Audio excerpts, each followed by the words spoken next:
بسم الله الرحمن الرحيم. هنعمل وصفة جميلة أوي لذيذة جدا هتعجبكم إن شاء الله. بس قبل ما نقول الوصفة دي لازم نذكر ربنا سبحانه وتعالى. قبل ما نعمل أي حاجة لازم نذكر ربنا سبحانه وتعالى. أنا عايزاكم أحبائي، أنتوا عارفين أنا بحبكم قد إيه، وربنا يعلم أنا بحب المتابعين اللي معايا قد إيه. انتبهوا أحبائي، العمر بيمضي. اعملوا أعمالا صالحة، افشوا السلام بينكم، حافظوا على صلواتكم، بروا والديكم، ابتسموا في وجوه الناس، اقرأوا القرآن، اكسروا الصدقات، اعتنوا بتربية أولادكم، اسعوا للمكسب الحلال، سبحوا، استغفروا، كبروا، اكثروا من الصلاة على سيدنا محمد صلى الله عليه وسلم، توبوا إلى الله، فهذه الدنيا والله لن تدوم، وكلنا نعلم كده وعارفين كلنا إن الدنيا لا تدوم، ومع ذلك في ناس يعني ربنا يهدينا ويهديهم. آمين آمين. اللهم تقبل منا صالح أعمالنا جميعا وكل أحبابنا يا رب. آمين آمين. وصلى الله وسلم على سيدنا محمد وعلى آله وصحبه أجمعين. هنحتاج في الوصفة بتاعتنا دي نص كيلو لحمة مفرومة، ممكن يكون ربع كمان لو انت عايزة. حطيت فيها نص معلقة دقيق، معلقة بقسماط، ملح، رشة سكر، بابريكا، جوز الطيب، فلفل اسود، هيل مطحون، كمان بصلة مفرومة ناعم جدا. ونسيت وحطيت عليها توابل، وانا ناسيه خالص ان انا حطيت توابل قبل كده، معلش، زيت الخير خيرين. هحتاج طماطمايه. انا مش ممكن الوصفه دي مش عايزين فيها طماطم كتير، فانا خدت طماطميتين قطعتهم حلقات كده او حتت صغيره. كوسه متقطعه، تقطعي زي ما انت عايزه، شرايح، حلقات، اي حاجه. ومعاها كوسه، معاها جزر برضو متقطع، ومعاها شويه توابل كده، وورق اللورة، وبصله، وقرنين فلفل.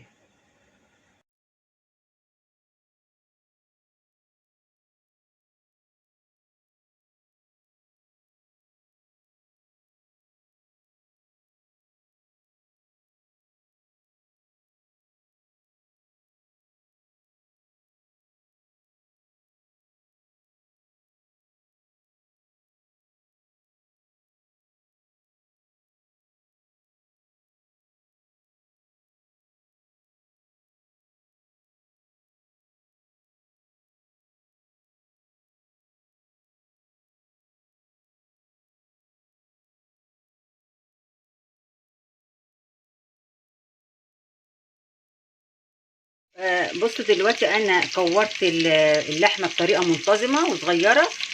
وبعد كده انا حاطه زي ما انتم سامعين كده الصوت، حاطه الزبده على النار اهي لحد ما تسخن وتقدح، واروح حاطه فيها كور اللحمه. بس خلي بالكم ما تقلبوهاش ابدا، وهي قبل ما تاخد لون من تحت عشان ما تتفتش منكم، ولازم تعلوا عليها النار.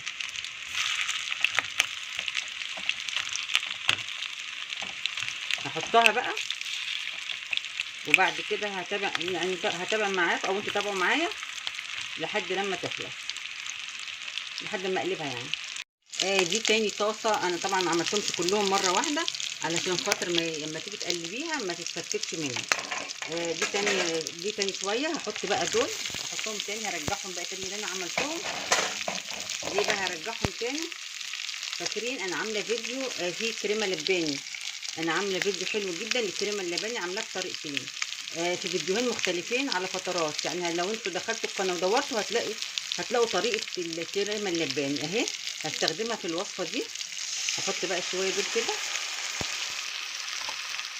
واقلبها واسيبها لحد لما تتشرب، تدي طعم جميل جدا.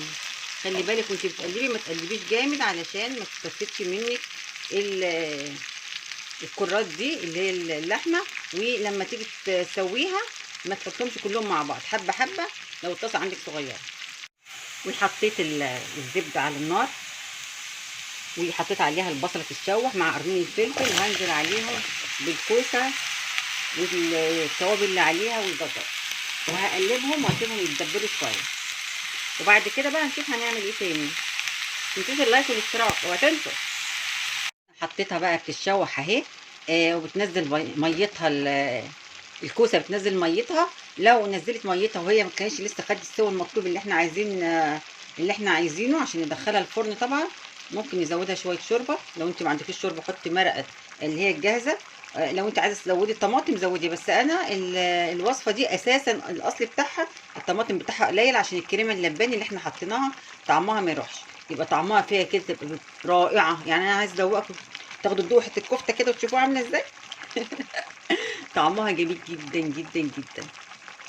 والكوسه اخدت 3/4 سوا، حطيتها بقى في الطاجن اهي، هتكمل بقى سواها في الفرن. وهحط على وشها الكفته اللي هي بالكريمه. بصوا الكريمه اللباني، انا بعد ما شوحتها وحطيت عليها الكريمه اللباني رحت حطيت شويه كريمه لباني تاني عليها. ما هي طبعا بقى كتير بقى، ما انا اللي عاملاها عندي كريمه لباني كتير. براحتي. حط بقى كده.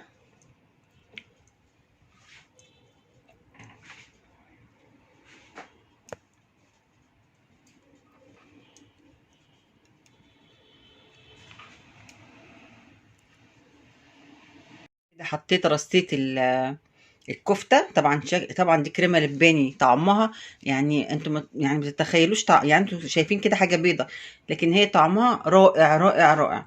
والكريمه اللباني كمان لو انتوا عايزين تعرفوا الوصفه بتاعتها هتلاقوها على القناه. في طريقتين، طريقه قديمه شويه هتلاقوها تحت شويه، وطريقه اللي هي الجديده هتلاقوها قريبه من الفيديوهات. دلوقتي هدخلها الفرن تستوي من تحت شويه، تكمل سواها، وبعد كده هشغل الشوايه تاخد وش شويه كده بسيط، مش هحرقها يعني، تاخد بسيط تسخن بس يا دوبك الكفته. لكن انا لما انا هولع الفرن هشغل الفرن هشغلها من تحت بس. والطاجن بعد ما خرج من الفرن شايفين بقى اتشربت الكفته، اتشربت الكريمه اللباني ازاي، ورجعت تاني بقى لونها الطبيعي عادي. بس هي بقى الكفته دي متشربه خالص كريمه لباني. لو انت مش عايزه تعملي الكريمه اللباني ممكن عادي تعمليها بقى تحمريها عادي كده وخطوه الكريمه اللباني تلغيها لو انت عايزه، بس هي بتدي طعم رائع. ومعاها طبعا الرز الجميل ده اللي هو بالجزر والبصل، حلو جدا طعمه حلو. ويا رب تكون عجبتكم الوصفه وعجبتكم الطريقه، وتعملوه بألف هنا وشفا ليكم لما تعملوها.